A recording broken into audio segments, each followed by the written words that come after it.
നമസ്കാരം, ഞാൻ Asha Sekhar. Chemmannur international jewellers Kaumudi ഹെഡ്ലൈൻസിലേക്ക് സ്വാഗതം. Powered by fortune industries, presented by Baba easy English in association with high sleep mattresses. കുരുക്കുമുറുക്കി കോടതിയും. കൊച്ചിയിൽ നടി അക്രമത്തിനിരയായ സംഭവത്തിൽ അന്വേഷണം അവസാന ഘട്ടത്തിലെത്തി നിൽക്കെ കസ്റ്റഡി റദ്ദാക്കണമെന്ന പൾസർ സുനിയുടെ ആവശ്യം തള്ളി കോടതി. സുനിക്ക് പോലീസ് മർദ്ദനമേറ്റെന്ന പ്രതിഭാഗം ആരോപണം മുഖവിലക്കെടുക്കാത്ത കോടതി അഭിഭാഷകനുമായി സംസാരിക്കണമെന്ന ആവശ്യത്തിനും അംഗീകാരം നൽകിയില്ല. കേസിൽ അന്വേഷണത്തിന്റെ ഗതി മാറ്റി സഹതടവുകാരുടെ മൊഴിയിലെ വൈരുദ്ധ്യം. സംഭവത്തിനു പിന്നിലെ ഗൂഢാലോചന ദിലീപിന്റേതായിരിക്കാമെന്ന സഹതടവുകാരൻ വിഷ്ണുവും ദിലീപിന് പങ്കില്ലെന്ന് വിപിൻ ദാസും. ജയിലിൽ വെച്ച് കത്തെഴുതിയത് അധികൃതരുടെയും പൾസറിന്റെയും ഭീഷണിയെ തുടർന്നെന്ന് പ്രതികരണം. അന്വേഷണം അവസാന ഘട്ടത്തിലേക്ക് കടക്കവേ തെളിവുകൾക്ക് കൂടുതൽ സ്ഥിരീകരണം തേടി പോലീസ്. ഫോൺ വിളി കേസിൽ എറണാകുളം സ്വദേശി സനൽ പി മാത്യുവിനെ ഒഴിവാക്കി അന്വേഷണ സംഘം പ്രതി ചേർത്തത് വട്ടേക്കുന്ന് സ്വദേശി അരവിന്ദനെ. കൃഷ്ണദാസിന് വിലക്ക്. നെഹ്റു ഗ്രൂപ്പ് ചെയർമാൻ പി കൃഷ്ണദാസിന് കേരളത്തിൽ കയറുന്നതിന് വിലക്കേർപ്പെടുത്തി സുപ്രീംകോടതി. കേസ് അന്വേഷണം പൂർത്തിയാകുന്നതുവരെ കൃഷ്ണദാസ് കോയമ്പത്തൂരിൽ തന്നെ തങ്ങണം. അന്വേഷണ ഉദ്യോഗസ്ഥർ ആവശ്യപ്പെട്ടാൽ മാത്രം കേരളത്തിലെത്താം. ഉത്തരവ് ഷഹീർ ഷൗക്കത്ത് അലി കേസിൽ പ്രതികളുടെ ജാമ്യം റദ്ദാക്കണമെന്ന് ആവശ്യപ്പെട്ട് സർക്കാർ സമർപ്പിച്ച ഹർജിയിൽ. കൃഷ്ണദാസ് കോയമ്പത്തൂരിന് പുറത്തുപോയാൽ ഷൗക്കത്ത് അലി കേസിലെ സാക്ഷികളെ സ്വാധീനിച്ചേക്കാമെന്ന് വിലയിരുത്തിയ കോടതി CBIക്ക് നിർദ്ദേശം നൽകിയത് ജിഷ്ണു പ്രണോയ് കേസ് ഏറ്റെടുക്കുന്ന കാര്യത്തിൽ 2 ആഴ്ചയ്ക്കകം നിലപാട് അറിയിക്കണമെന്ന്. കണ്ണുരുട്ടി ഐസക്.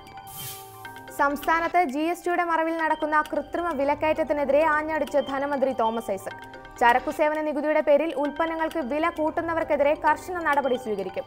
പ്രതികരണം: GST നടപ്പിലായിട്ടും പല സാധനങ്ങൾക്കും വില കുറയ്ക്കാൻ കടയുടമകൾ തയ്യാറാകില്ലെന്ന പരാതികൾ വ്യാപകമായ സാഹചര്യത്തിൽ ചരക്കുസേവന നികുതി പ്രാബല്യത്തിലായതോടെ പല ഉൽപ്പന്നങ്ങൾക്കും വില കുറഞ്ഞിട്ടുണ്ട്. സപ്ലൈകോയിൽ നിത്യോപയോഗ സാധനങ്ങളിൽ വില കുറഞ്ഞത് 52 ഇനങ്ങൾക്ക്. GSTയിൽ ഉൾപ്പെടുത്താത്ത കോഴിയിറച്ചിയുടെ വില വർധന അംഗീകരിക്കാനാവില്ല. തിങ്കളാഴ്ച മുതൽ കോഴിയിറച്ചി കിലോയ്ക്ക് 87 രൂപയ്ക്ക് തന്നെ വിൽക്കപ്പെടുമെന്നും തോമസ് ഐസക്. അതേസമയം ഇറച്ചി വില വർധനവിന് പിന്നിൽ ചരക്കുസേവന നികുതിയല്ലെന്ന് വ്യാപാരികൾ.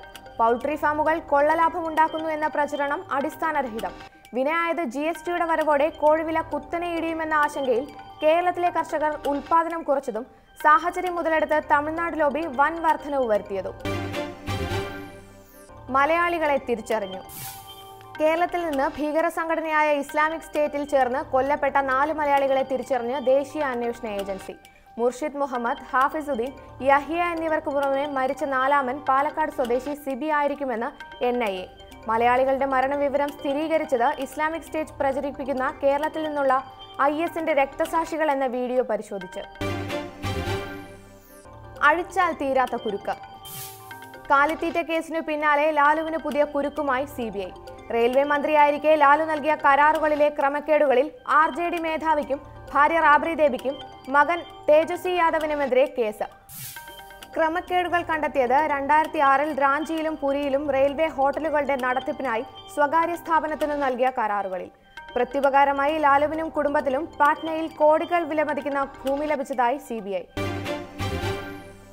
Chemmanur international jewellers Kaumudi headlines സമാപിക്കുന്നു. Powered by fortune industries, presented by Baba easy English in association with high sleep mattresses. അടുത്ത ഹെഡ്ലൈൻസ് 1 മണിക്കൂറിന് ശേഷം. നമസ്കാരം.